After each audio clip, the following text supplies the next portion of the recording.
अच्छे लोग दुखी क्यों रहते हैं, समझें इस कहानी के माध्यम से।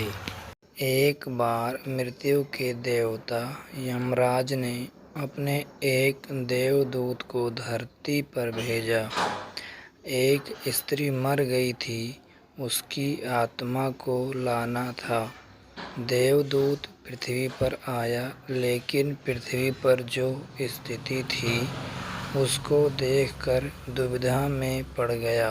उसने देखा कि 3 छोटी छोटी बच्चियां उस स्त्री की लाश के पास पड़ी हुई हैं। एक अभी भी उस मृत स्त्री के दूध को पी रही है, दूसरी बिलख बिलख कर रो रही है, तीसरी रोते रोते सो गई है। उसकी आंसू उसके आँखों के पास ही सूख गए। 3 छोटी जुड़वे बच्चियां, माँ मर चुकी है, परिवार में और कोई नहीं है, पिता पहले ही मर चुका है, इनका क्या होगा, कौन इन्हें संभालेगा। यह सोचकर देवदूत को बहुत ही दुख हुआ। इसीलिए वह खाली हाथ यमराज के पास लौट आया। मैं इसीलिए उस स्त्री का आत्मा नहीं लाया, मुझे क्षमा करें, लेकिन आपको स्थिति का ज्ञान नहीं है। मेरी जगह आप होते तो शायद आप भी यही करते। उस स्त्री के 3 छोटी छोटी बच्चियां हैं। एक अभी भी दूध पी रही है, दूसरी रोते हुए सो गई है और तीसरी चिल्ला चिल्ला कर रो रही है। परिवार में कोई संभालने वाला नहीं है।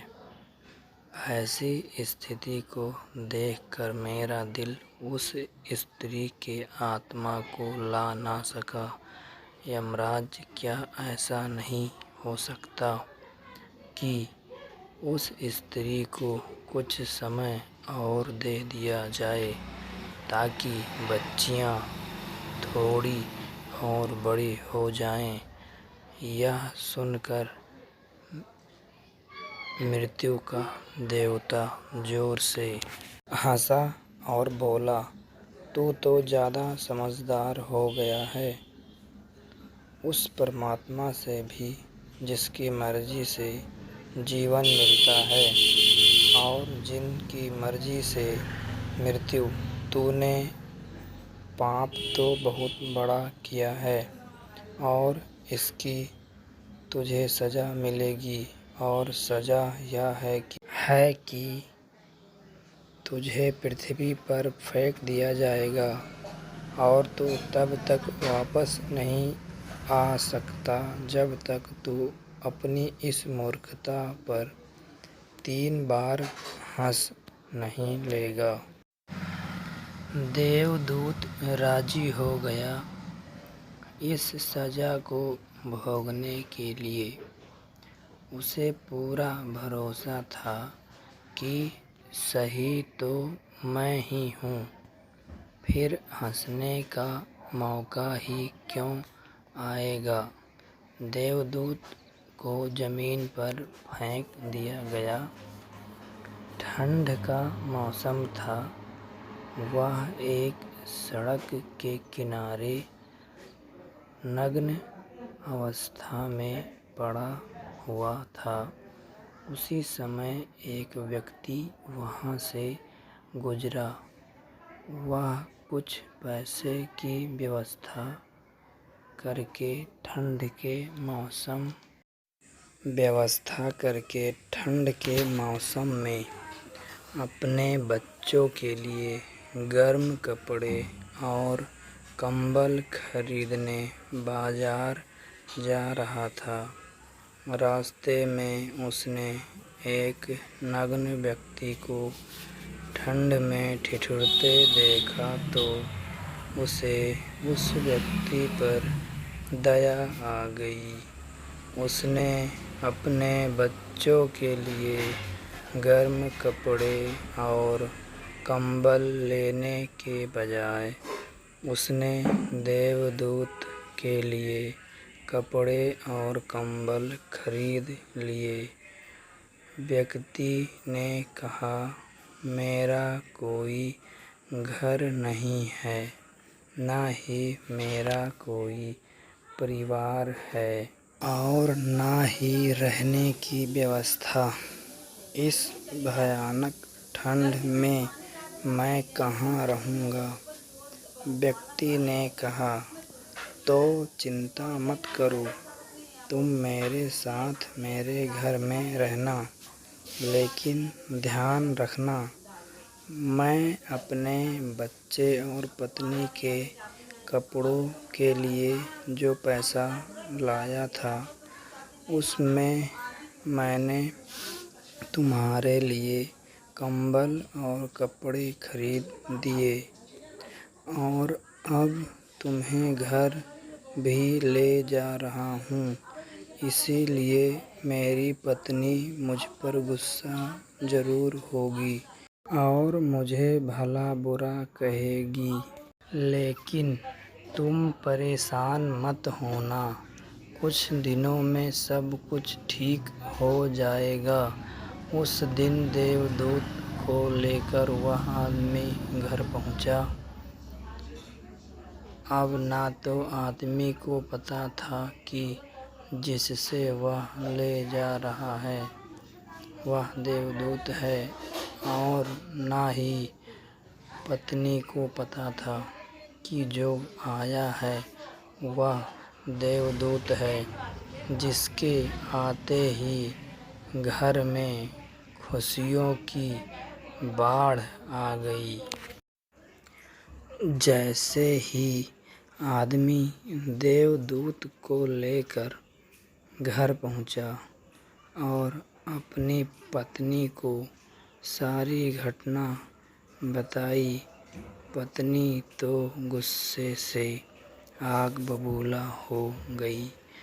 वह आदमी पर बरस पड़ी, बहुत भला बुरा कहा, उसने बहुत चिल्लाई। उस दिन देवदूत पहली बार हंसा। आदमी ने पूछा, क्या बात है, हंसते क्यों हो? देवदूत ने कहा, जब मैं 3 बार हंस लूँगा तो हंसने का कारण भी बता दूँगा। देवदूत पहली बार हंसा क्योंकि उसे लगा कि आदमी की पत्नी ने नहीं देखा पा रही कि घर में देवदूत आया है, जिसके आते ही घर में हजारों खुशियाँ खुल गईं। लेकिन उसकी भी गलती नहीं थी। वह स्त्री देख भी कितना दूर सकती थी, वह तो बस इतना ही देख पा रही थी कि बच्चों के कपड़े और कंबल नहीं लाए। जो खो गया उसे तो वह देख पा रही थी, लेकिन जो मिला है उसे वह नहीं देख सकी। तो देवदूत हंसा, उसे लगा अपनी मूर्ख पत्नी भी नहीं देख पा रही क्या घट रहा है। अब क्योंकि वह देवदूत था, इसीलिए सिर्फ 10 ही दिनों में उसने उस व्यक्ति का सारा काम सीख लिया। एक दिन सम्राट का एक आदमी आया और बोला, यह कपड़ा बहुत महंगा है, आसानी से नहीं मिलता, कोई गलती नहीं होनी चाहिए। कोई गलती मत करना, वरना बड़ी मुसीबत में फंस सकते हैं। सम्राट का काम है। इतना कहने के बाद भी देवदूत ने उस कपड़े को ठीक से नहीं सिला। फिर जब उस आदमी ने देखा कि कपड़ा ढंग से नहीं सिला है, फिर देवदूत पर वह आग बबूला हो गया। वह गुस्से में इतना पागल हो गया कि डंडा लेकर देवदूत को मारने दौड़ा। उसने कहा, तुझे बार बार समझाया था, तूने गलती किया है, अब सम्राट हमें नहीं छोड़ेंगे। तू खुद तो मरेगा ही, लेकिन साथ में हमें भी मरवाएगा। मेरा परिवार को भी फांसी लग जाएगा। इतना सुनते ही देवदूत खिलखिलाकर हंसा। उसी समय पीछे से दौड़ता हांफता सम्राट का आदमी आया और बोला, जैसा भी तुमने सिला है वैसा ही दे दो, क्योंकि सम्राट अब नहीं रहे, उनकी मृत्यु हो गई है। इतना सुनते ही उस व्यक्ति के हाथों से डंडा नीचे गिर गया। उसने देवदूत के पैर पकड़ लिए, मुझे माफ़ कर दो।